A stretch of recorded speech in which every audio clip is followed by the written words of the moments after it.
स्वागत है आपका ईटी नाउ स्वदेश पर। मैं हूं आपके साथ पूजा त्रिपाठी और आप देख रहे हैं मुनाफे की मंडी। और इस शो में हम आपको अपडेट देंगे कमोडिटी मार्केट के तमाम खबरों का, साथ ही साथ वहां पर रणनीति क्या होनी चाहिए ये भी आपके सामने एक करके रखेंगे। इंट्राडे, पोजिशनल और लॉन्ग टर्म के हिसाब से भी आपको बेहतरीन ट्रेडिंग आइडियाज देंगे। इसके अलावा आपको हाजिर बाजार की खबरों के साथ देश भर के मंडियों का अपडेट भी आपके लिए लेकर आएंगे। तो चलिए शो की शुरुआत करते हैं। और इस वक्त अगर टॉप बजिंग कमोडिटीज पर नजर डालें, टॉप खबरों पर नजर डालें तो आज सोने में दायरे में कारोबार हो रहा है और इस वक्त 58,200 के पास सोना ट्रेड कर रहा है। यहाँ पर हम देख रहे हैं कि अगर कॉमिक्स गोल्ड की बात करें तो $1927 के करीब इस वक्त सोने में ट्रेड हो रहा है। चांदी में 400 रुपए की कमजोरी है और 68,000 के नीचे इस वक्त चांदी ट्रेड कर रहा है। कच्चे तेल में भारी गिरावट है, कल भी 4% टूटा था, अब $73 के पास कारोबार कर रहा है कच्चा तेल। यहाँ पर करीब 1.25% की कमजोरी देखने को मिल रही है। नेचुरल गैस यहाँ पर भी घरेलू मांग कम और अब 214 रुपए के पास नेचुरल गैस में ट्रेड है। कॉपर की बात करें तो करीब 0.5% कमजोर है और 725 के पास कारोबार कर रहा है कॉपर। और बेस मेटल्स में आज हम देख रहे हैं चौतरफा दबाव देखने को मिल रहा है। जिंक में करीब 215 रुपए की कमजोरी है, एल्युमिनियम 200 रुपए नीचे है। तो आज बिकवाली हावी है कॉपर बेस मेटल्स में। इसके अलावा एग्री कमोडिटीज पर अगर बात करें तो ग्वार सीड 0.5% ऊपर है, 5,400 के ऊपर। और यहाँ पर अच्छी स्ट्रेंथ हम देख रहे हैं लगातार बनी हुई है। कॉटन केक 1% कमजोर है, 2,500 रुपए के आसपास कारोबार कर रहा है। हल्दी में आज कमजोरी है, 9,400 के पास इस वक्त ट्रेड कर रहा है। जीरा की बात करें तो यहाँ पर भी आज हम मुनाफा वसूली देख रहे हैं, करीब 1% नीचे जीरा भी कारोबार कर रहा है। लेकिन धनिये में दायरे में आज कारोबार होता हुआ दिखाई दे रहा है, 6,500 रुपए के पास धनिया कर रहा है ट्रेड। तो ये है एग्री कमोडिटी का अपग्रेड आपके सामने।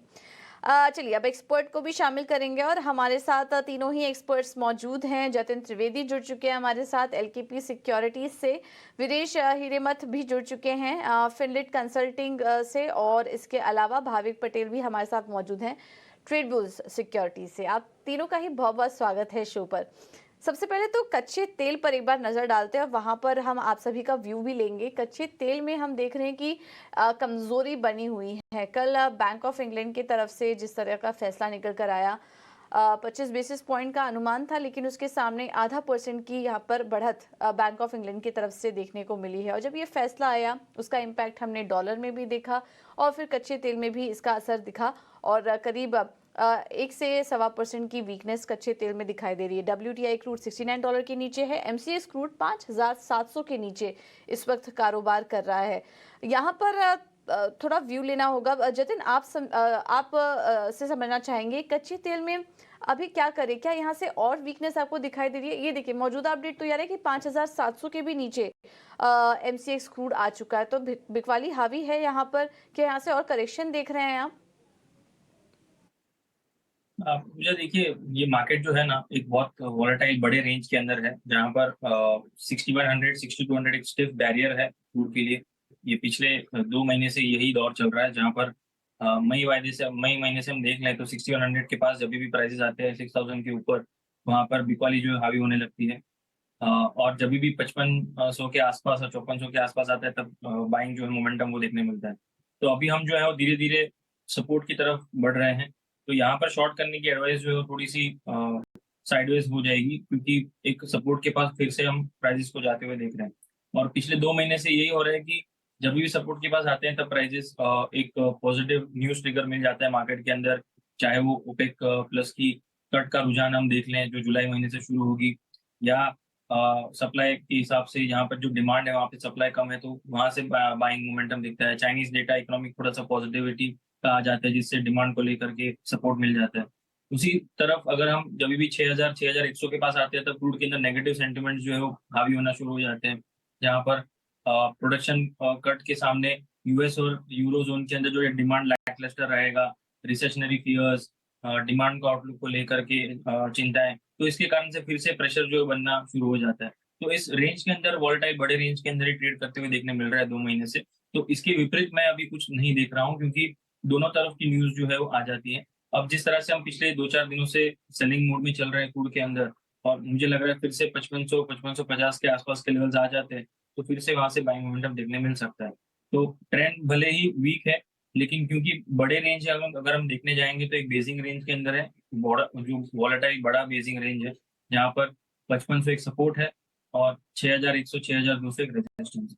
तो जब भी आपको प्राइसेस 5550 5500 के आसपास मिलते हैं, तब मेरी बाइंग की सलाह रहेगी, क्योंकि कोई ना कोई पॉजिटिव ट्रिगर ज़रूर आ जाएगा सामने मार्केट में। और 1 जुलाई से जैसे हम देखेंगे कि सऊदी की तरफ से जो है वो 1 मिलियन बैरल का जो कट है, जो डेली आना शुरू हो जाएगा, तो उससे प्राइसेस को मुझे लग रहा है थोड़ा सपोर्ट भी देखने मिल जाएगा। जो इमीडिएट बेसिस पे ट्रेड करना चाहते हैं इंट्राडे पर्पज से, उनके लिए शॉर्ट सेल की एक सलाह रहेगी। लेकिन जो स्विंग ट्रेड और मोमेंटम ट्रेड करना चाहते हैं, उनके लिए बाइंग ऑन डिप्स की अपॉर्चुनिटी रहेगी अराउंड 55-50 के आसपास। जी, पूजा। ठीक है। तो 55-50 के आसपास एक बार फिर से बाइंग अपॉर्चुनिटी दिखाई दे रही है फिलहाल, लेकिन अभी ओवरऑल ट्रेंड जो है वो थोड़ा नेगेटिव ही है, तो यहाँ से गिरावट और गहरा सकती है। विनेश, आपसे भी कच्चे तेल का थोड़ा फंडामेंटल समझना चाहेंगे, क्योंकि और बैंक ऑफ इंग्लैंड ने जो ये फैसला लिया है, क्या इससे बहुत ज़्यादा घबराने की ज़रूरत है? 50 बेसिस पॉइंट का हाइक ले लिया है, क्या इसके बाद थोड़ा घबराने की ज़रूरत है, या फिर एक्सपेक्टेड लाइंस पे ही था और ये गिरावट भी थमेगी? तो आप थोड़ा समझना चाहेंगे कि आप यहाँ से कितनी और गिरावट देख रहे हैं कच्चे तेल में, और अगर किसी को खरीदारी करनी हो तो फिर क्या लेवल्स वॉच करने चाहिए? Good morning. देखिए, क्रूड ऑयल में पिछले 2 महीने से एक बहुत वॉलेटाइल मूवमेंट देखने को मिल रहा है। जैसे WTI की बात किए तो $10 का एक रेंज में ट्रेड करते हुए देखने को मिल रहा है। जो भी एक इकोनॉमिक फैक्टर्स या जो भी न्यूज आ रहा है ग्लोबल मार्केट से, उससे मार्केट अकॉर्डिंगली मूव हो रहा है। जब भी एक पॉजिटिव न्यूज आता है, पॉजिटिव मोमेंटम हो जाता है, नेगेटिव न्यूज होता है, नेगेटिव हो जाता है। जैसे बैंक ऑफ इंग्लैंड ने जो इंटरेस्ट रेट का बढ़ोतरी किया, उसका असर तो ये दिखता है कि कहीं ना कहीं इन्फ्लेशन का कंसर्न अभी भी ग्लोबल मार्केट में है। और इसके साथ जो इस महीने का यूएस का फेड का मीटिंग हुआ था, उसमें उन्होंने कुछ ब्याज दरों में कोई बदलाव नहीं किया था। फिर भी एक 2 दिन पहले फेड चेयरमैन का जो टेस्टिमोनी हुआ था, उसमें कहा है कि इस साल में उनका कहना है कि और भी 2 बार इंटरेस्ट रेट को एक रेज करने का एक्सपेक्टेशन है। सो उसके चलते हुए हमें लगता है मार्केट एक वॉलेटाइल ट्रेंड देखने को मिल रहा है। जैसे जतिन ने बता रहा था, मार्केट वो 65 टू 75 के डॉलर के ट्रेड में रेंज में ट्रेड करते हुए देखने को मिल रहा है। हमारी सलाह व्यू वही रहेगी कि 55-50 का एक लेवल है, एक बहुत स्ट्रॉन्ग सपोर्ट लेवल है। मार्केट वहां से एक बाउंस बैक बन सकता है। एक शॉर्ट टर्म ट्रेडर के लिए और एक इंट्राडे ट्रेडर्स के लिए हमारा आज के लिए एक सलाह रहेगा कि बिग वाले का आज के लिए अराउंड 5680 का लेवल में एक बिग वाले का पोजीशन इनिशिएट कर सकते हैं। 5640 टू 5620 का टारगेट के लिए और 5710 का स्टॉप लॉस के लिए इन प्योरली इंट्राडे बेसिस के लिए क्या बिग वाले का सलाह रहेगी। ठीक है। तो ये है राय कच्चे तेल पर। आगे बढ़ते हैं और अब बात करते हैं बुलियन मार्केट की, और यहाँ पर हम देख रहे हैं कि सोने में भी काफ़ी ज़्यादा कमज़ोरी इस वक्त तो देखने को मिल रही है, अपने निचले स्तर पर आ चुका है। 3 महीने के नए निचले स्तर पर सोना कारोबार कर रहा है। हालांकि अभी देखिए मौजूदा स्तर पर हल्की रिकवरी है और अभी फिलहाल हरे निशान में कारोबार कर रहा है, लेकिन एक दायरे में यहाँ पर ट्रेड हो रहा है। और जैसा कि हम बात भी कर रहे थे कि भविष्य में ब्याज दरें और बढ़ सकती हैं, फेड ने इस तरीके के संकेत भी दिए हैं, तो वॉलेटाइल सेशन रह सकता है तमाम कमोडिटीज़ के लिए। भाविक, आपसे सोने पर राय लेना चाहेंगे, क्या चल रहा है इसमें? यहाँ पर भी हम देख रहे हैं दोनों साइड के फैक्टर्स प्ले आउट कर रहे हैं, क्लियर कट डिसीजन डायरेक्शन नहीं मिल पा रहा है सोने के लिए। आप आगे क्या कुछ फैक्टर्स वॉच करेंगे जिससे कि सोने में एक ट्रिगर की तरह काम करे, और अगर किसी को एंट्री लेनी हो तो सही लेवल्स क्या देख रहे हैं आप? गुड मॉर्निंग पूजा जी। देखिए, आई थिंक अभी अगर हम देखें तो सोने में बिकवाली का माहौल आई थिंक छाया हुआ है, क्योंकि 3 महीने का उसने लो भी बनाया है। और जो अंतर्राष्ट्रीय बाजार में देखें 1925 का एक अच्छा सपोर्ट था, कल एक्चुअली ब्रीच किया था। हालांकि अभी वही के वही है। और मुझे लग रहा है कि सारे जो सेंट्रल बैंक से उनके जो हॉकी स्टोन है, उसकी वजह से अभी जो सेफ हेवन डॉलर जो है वो अट्रैक्टिव लग रहा है। क्योंकि कल हमने देखा कि बैंक ऑफ इंग्लैंड ने 50 बेसिस पॉइंट रेट हाइक किए थे। नॉर्वे की अगर बैंक देखें तो उन्होंने भी 50 बेसिस पॉइंट रेट हाइक किए थे। इनफैक्ट उनकी इंटरेस्ट रेट 15 साल की हाई पे है, बैंक ऑफ इंग्लैंड की 2008 के हाई पे है। और स्विट्जरलैंड की सेंट्रल बैंक हमने देखा है कि वो कब से रेट नहीं बढ़ा रहे थे, तो उन्होंने पर 1.5 से 1.75% मतलब 25 बेसिस पॉइंट रेट हाइक किए। तो सारे सेंट्रल बैंक्स रेट हाइक कर रहे हैं, और उन्होंने ये भी दर्शाया कि आगे जाके भी ये जो रेट हाइक है वो करेंगे, क्योंकि अभी भी इन्फ्लेशन है काफी स्टिकी है। तो ये इस वजह से अगर देखें तो जो ग्रोथ है आगे जाके का इकोनॉमी का वो स्लो डाउन होगा और उसकी वजह से जो डॉलर है वो सेफ हेवन अभी उभर के आ रहा है, तो उसकी वजह से गोल्ड और सिल्वर जो है उसमें बिक वाली हाई है। मुझे लग रहा है कि आई थिंक 1910 के 1900 के आसपास शायद गोल्ड आ सकता है। हालाँकि एमसीएक्स में अगर देखें डेली चार्ट पे तो अभी ओवरसोल्ड के नज़दीक आ चुका है। तो मुझे लग रहा है कि एटलीस्ट पोजिशनली यहाँ से शॉर्ट नहीं करना चाहिए। इंट्राडे ठीक है, इंट्राडे शॉर्ट कर सकता है, बट पोजिशनली मुझे लग रहा है कि अराउंड 57,500 से 57,200 के बीच में एटलीस्ट एक टेम्परेरी बॉटम आना चाहिए। बट इंट्राडे आज के दिन भी अगर मैं देखूँ तो मुझे लग रहा है कि थोड़ा बहुत बिकवाली आ सकता है, तो थोड़ा भी उछाल आता है अराउंड 58,400 के करीब, तो शॉर्ट कर सकते हैं 58,100 के टारगेट के लिए और स्टॉप लॉस रख सकते हैं 58,530 का। जिन लोगों को पोजिशनली बाय करना है वो थोड़ा अभी भी वेट कीजिए 57,500 के करीब। वहाँ से एक बार 57,000 के स्टॉप लॉस से एक बार पोजिशनली बाय कर सकते हैं। ओके, तो ये है व्यू गोल्ड पर। जतिन, जो अभी भावी कह रहे थे उसी में थोड़ा और हम ऐड करना चाहेंगे। देखिए, जैसे दुनिया भर के सेंट्रल बैंक अभी हॉकिश टोन में ही नज़र आ रहे हैं, जिसकी वजह से डॉलर एक सेफ हेवन के तौर पर देखा जा रहा है। लेकिन महंगाई तो जल्द कंट्रोल में आने की बात हो नहीं रही है और अभी उनका कहना है कि रेट रिवर्सल तो बहुत दूर की बात है, पहले इसको टारगेट तक लेकर आएंगे, उसके बाद वो सोचेंगे कि फिर ब्याज दरों में क्या करना चाहिए। तो पॉज ले सकते हैं, हो सकता है पॉज ले, लेकिन ये जो दरों में बढ़त का दौर है वो बहुत जल्द खत्म होता हुआ दिखाई नहीं दे रहा है। ये व्यू दुनिया भर के सेंट्रल बैंकों का बन रहा है। तो ऐसे में अगर लॉन्ग टर्म के लिए गोल्ड और सिल्वर किसी को लेना हो तो क्या ये लेवल्स सही नज़र आ रहे हैं? आप कुछ बड़ी तेज़ी इन स्तरों से देख रहे हैं या फिर इन्हीं रेंज के आसपास आने वाले समय में भी सेफ? और अगर हम फेस्टिवल की बात करें, अक्टूबर नवंबर की बात करें, तो इसी रेंज के आसपास ही सोना दिखेगा। लॉन्ग टर्म निवेशक क्या करे इस वक्त सोने में? देखिए पूजा, मार्केट कोई भी तरह का मार्केट हो, चाहे वो बिलियंस हो या करेंसी हो या इक्विटी हो, उसको क्लैरिटी जो है वो ज्यादा पसंद आती है। किसी भी तरह का मार्केट हो, क्लैरिटी जो है वो बहुत ज्यादा पसंद आता है मार्केट पार्टिसिपेंट्स को। जिस तरह से अभी क्लैरिटी नहीं है कि आने वाले मीटिंग्स के अंदर फेडरल रिजर्व की तरफ से हाइक होगा या पॉज होगा, कट जो है वो तो अभी फिलहाल आउट ऑफ क्वेश्चन रहा है, क्योंकि जिस तरह से उनकी स्टेटमेंट्स रही हैं, उनकी जो हिसाब से फेडरल स्पीच रही हैं पिछले दिनों में, उसके लिहाज से कट की तो संभावना नहीं है। लेकिन आगे चल के हॉकी स्टेटमेंट जो है और कंटिन्यूड रहती है, फिर चाहे भले वो पॉज रखें, अपने स्टांस को न्यूट्रल रखें, लेकिन अगर हॉकिश कमेंट्री कंटिन्यूड रहेगी तो कहीं ना कहीं आगे चल के वो एक डर पैदा जरूर बना रहेगा कि जिससे इंटरेस्ट रेट जो है और हाइक हो सकती हैं। जैसे कि उन्होंने बताया था मीटिंग में पिछले हफ्ते की 2 और हाइक की पॉसिबिलिटीज है, वो चाहे 25-25 बेसिस पॉइंट का हो या थोड़े और कम पेस से वो हाइक बढ़ाए, लेकिन 2 हाइक जो है वो और बन सकती है जो करंट डेटा है उसके अकॉर्डिंग।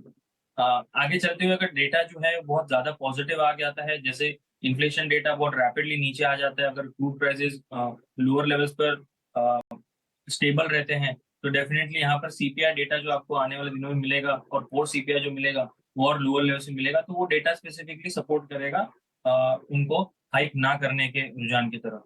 तो मार्केट पार्टिसिपेंट्स को डेटा ड्रिवन मार्केट है ये, क्योंकि रिजर्व खुद बोल चुका है कि डेटा स्पेसिफिकली वो अपना स्टांस बदलेंगे। तो डेटा जैसे जैसे आते जाते हैं उसको एनालाइज करें, जैसे एडवाइजर्स जैसे व्यू पॉइंट्स देते हैं उसके ऊपर गौर करें कि जहां पर डेटा स्पेसिफिकली हम किस एंगल से हम फोकस कर रहे हैं मार्केट पर। अभी फिलहाल जो है वो अनसर्टेनिटी ज्यादा बनी हुई है, क्योंकि जैसे जैसे डेटा आते जाएंगे वैसे वैसे क्लियरिटी मिलती जाएगी। डॉलर इंडेक्स ब्रॉडली मेरे हिसाब से एक नेगेटिव ट्रेंड में है। पुल बैक जो भी मिलता है वहां पर सेल ऑफ जो है आपको तुरंत देखने मिल जाएगा। अभी एज ऑफ नाउ जो लेवल्स मैं देख रहा हूँ वो है अराउंड 103-103.25 के आसपास एक स्ट्रॉन्ग रेजिस्टेंस पॉइंट है। उसके ऊपर प्राइसेस ट्रेड करते हुए मुझे नहीं दिख रहे शॉर्ट टर्म के अंदर। जब भी प्राइस 103 के आसपास आएंगे वहां से एक स्ट्रॉन्ग सेल ऑफ आपको देखने मिलेगा और इन्वर्टेडली गोल्ड के ऊपर आपको बाइंग मोमेंटम देखना शुरू मिलेगा। इमीडिएट बेसिस पे अभी थोड़ा सा गोल्ड सिल्वर के ऊपर जरूर हावी है मार्केट, लेकिन ब्रॉडली गोल्ड एंड सिल्वर का ट्रेंड क्लियर रहना चाहिए, आगे चलते हुए पॉजिटिव का ट्रेंड आपको दिखना चाहिए। लेकिन अभी फिलहाल इमीडिएट बेसिस पे जो एग्रेसिवली ट्रेड करते हैं उनके लिए एडवाइस रहेगा कि अभी फिलहाल बाइंग जो है अवॉइड करें। हालांकि आज फ्राइडे है, फ्राइडे के दिन कभी भी जो पूरे वीक में जो रैली हुई है तो उसका काउंटर अटैक हो जाता है, तो आज शायद थोड़ा सा पुल बैक जरूर देखने मिल सकता है गोल्ड सिल्वर के अंदर। लेकिन ये पुल बैक के अंदर एग्जिट ऑप्शंस एग्जिट करने का थोड़ा सा ध्यान रखें अगर जो भी लॉन्ग पोजीशन फंसी हुई है, क्योंकि थोड़ा सा शॉर्ट टर्म में मुझे अभी भी पेन लग रहा है गोल्ड सिल्वर के अंदर। लेवल स्पेसिफिकली अगर मैं बता दूं तो मेरे लिए 58,600 58,500 एक स्ट्रॉन्ग रेजिस्टेंस पॉइंट है। वहां पर प्राइजेस मिलते हैं तो एग्जिट कीजिए जो भी लॉन्ग पोजीशन है। जो शॉर्ट टर्म ट्रेडर्स है उनके लिए सिर्फ ये सलाह है। 59,000 के नीचे जब तक ट्रेड कर रहा है तब तक मेरे लिए शॉर्ट टर्म में गोल्ड जो है वो नेगेटिव है, और लोअर एंड पर 57,500 57,400 ये लेवल्स आपको आने वाले दिनों में दिख सकते हैं। ब्रॉडली मेरा ट्रेंड पॉजिटिव है, शॉर्ट टर्म में ट्रेंड जो है थोड़ा सा नेगेटिव बना हुआ है। जी बोलिए। ठीक है, तो अभी कुछ क्लियर कट ट्रेंड समझ में नहीं आ रहा है। 59,000 के नीचे तो जब तक बना हुआ है तब तक यहाँ पर आगे शॉर्ट टर्म में गिरावट ही हावी रहेगी। लेकिन रिव्यू करते रहिए, शॉर्ट टर्म ट्रेडर्स जो हैं खास करके वो रिव्यू करते रहिए गोल्ड और सिल्वर की चाल को, और जिस तरह के ग्लोबल डेवलपमेंट हो रहे हैं उस पर भी नजर रखने की ज़रूरत है। कमोडिटीज़ की, और इसमें फोकस करेंगे अब स्पाइसेस पर। और यहाँ हम देख रहे हैं आज मुनाफा वसूली हावी है। कल जीरा धनिया वहाँ पर अच्छी तेज़ी थी, लेकिन आज वहाँ पर हल्की मुनाफा वसूली देखने को मिल रही है। जीरा 54,600 के करीब है। ओके, तो एक बार लेवल्स आपको वापस से दिखा देते हैं, क्योंकि थोड़ी देर पहले यहाँ पर कमजोरी दिख रही थी। अब शायद हल्की रिकवरी यहाँ पर जीरे में भी आई है, और धनिया में भी मामूली तेज़ी के साथ यहाँ पर कारोबार हो रहा है। तो काफ़ी अच्छी तेज़ी दिखी थी इसमें। वीरेश जी, आपसे समझना चाहेंगी जो स्पाइसेस में क्या व्यू बन रहा है आपका, अगर किसी को ट्रेड कर रहा हूँ स्पेशली जीरा धनिया हल्दी में जो तेज़ी हमने देखी थी, क्या अभी भी वो तेज़ी जारी रह सकती है, तेज़ी करके चले ट्रेड, या फिर थोड़ा और नीचे आ जाए फिर एंट्री ले? देखिए, जैसे मसाले की बात किया तो मसालों में स्पेशली जीरा और हल्दी में दोनों एक मुनाफा वसूली चल रहा है। जीरे की बात किया तो जीरे हमें कल एक 55,000 के ऊपर गया था। वहां से मार्केट में एक करेक्शन हो रहा है, क्योंकि आज हफ्ते का आखिरी ट्रेडिंग सेशन है। नॉर्मली एक प्रॉफिट बुकिंग हो सकता है, हमें लगता है ये प्रॉफिट बुकिंग और भी जारी रहेगा। तो इंटरडे बेसिस में किसी को ट्रेड करना है तो एक बिकवाली का सलाह रहेगी। जीरे में 54,200 लेवल में एक बिकवाली कर सकता है। 53,700 का एक पहला लक्ष्य रहेगा और 53,500 का दूसरा लक्ष्य रहेगा। स्टॉप लॉस 54,500 का एक जरूर लगा दीजिए जीरे में। जैसे धनिया की बात किए तो धनिया में एक रेंज में ट्रेड करते हुए देखने को मिल रहा है। बट एक शॉर्ट एक पोजिशनली देखे तो 1 वीक का व्यू देखे तो हमें लगता है धनिया में एक पॉजिटिव ट्रेंड बना हुआ है। 6600 का एक नेक्स्ट लेवल है, मार्केट वहां तक जा सकता है। वो उसके ऊपर सस्टेन कर दिया तो हमें लगता है 6800 जरूर जाएगा। धनिया में बाइंग का पोजीशन बन सकता है, जीरे में सेलिंग का पोजीशन रहेगा। जैसे हल्दी की बात किए तो हल्दी में भी हमें लगता है कि मुनाफा वसूली जारी रहेगा। 9,000 का लेवल है, वहां तक मार्केट आ सकता है। वहां तक के लिए ट्रेडर का ये सलाह रहेगा कि सेलिंग का पोजीशन बना के रहिए हल्दी में। वहां से एक फिर से एक बाइंग का ट्रिगर मिल सकता है। ओके, तो ये है राय स्पाइसेस पर। अब बात करते हैं कॉटन की, और यहाँ पर भी हम देख रहे हैं कि दायरे में आज कॉटन केक में कारोबार हो रहा है। एनसीडीएक्स कॉटन केक 2,550 के पास कारोबार कर रहा है। कॉटन केक में आज हम हल्की वीकनेस देख रहे हैं। भाभी जी, क्या सलाह देंगे आप कॉटन केक में, अगर किसी को ट्रेड करना हो तो क्या लेवल्स वॉच करें? का ही व्यू मेरा है, क्योंकि अगर हम चार्ट में देखें तो 2640 का एक अच्छा खासा रेजिस्टेंस है। 2 बार वहाँ पे टेस्ट किया, और उसके बाद अगर हम देखें तो सेलिंग प्रेशर कंटिन्यू रहा है। तो मुझे लग रहा है कि आगे जाके भी ये नीचे एटलीस्ट 2460 से 2450 के करीब आ सकता है पोजिशनली। और इंट्राडे की बात करें तो intraday I think sell on rise का ही रणनीति रखना चाहिए कि जुलाई कॉन्ट्रैक्ट अराउंड 2545 आता है तो बेच के ही चलिए 2505 के टारगेट के लिए, और स्टॉप लॉस रख सकता है 2570 का। आई थिंक जब तक 2620 के ऊपर नहीं जाता है तब तक शॉर्ट की पोजीशन ही बनाए रखनी चाहिए। ओके, तो शॉर्ट की पोजीशन कॉटन की कब बेच के चलिए। टारगेट है 2505 का, स्टॉप लॉस होगा 2570 का। ये है व्यू इस वक्त कॉटन केक पर। और लेकिन वहीं दूसरी तरफ ग्वार में हम देख रहे हैं कि अच्छी तेजी है। एनसीडीएक्स ग्वारगम वायदा 10,600 के करीब आज कारोबार कर रहा है, करीब 1.5% के आसपास की तेजी है। और ग्वार सीड वायदा भी देखेंगे तो वहां पर भी 1% की तेजी देखने को मिल रही है। 5,450 के पास ग्वार सीड कारोबार कर रहा है। आपका क्या व्यू होगा वीरेश, ग्वार सीड में अगर किसी को रणनीति अपनानी हो तो क्या तेजी करके ही चले इन लेवल्स पर? जी बिल्कुल पूजा जी, एक बाइंग का पोजीशन बना सकता है 5400 लेवल में। एक पहला टारगेट रहेगा 5500। इवन पोजिशनली एक 2 से 3 दिन का ट्रेडिंग सेशन के लिए देखना है तो बाइंग का पोजीशन इनिशिएट कर सकता है। जो पोजिशनल ट्रेडर है उनके लिए टारगेट रहेगा 5600 और इंट्राडे ट्रेडर के लिए टारगेट रहेगा 5500 और स्टॉप लॉस एक जरूर मेंटेन करना चाहिए 53-50 का नीचे ग्वार सीड में। जैसे ग्वार गम की बात की तो ग्वार गम में भी एक 1% की ज्यादा ऊपर ट्रेड करते हुए देखने को मिल रहा है। 10,570 का लेवल है यहाँ पर भी कि 10,500 का एक अच्छा लेवल है, वहां पे बाइंग का पोजीशन इनिशिएट करा सकता है 10,700 का टारगेट के लिए और 10,300 का स्टॉप लॉस के साथ एक इंट्राडे के लिए बाइंग का पोजीशन ग्वारगम में भी कर सकते हैं। ठीक है, तो ये है राय ग्वारगम पर और ग्वार सीड पर। और राइट, आप दोनों का ही बहुत बहुत धन्यवाद।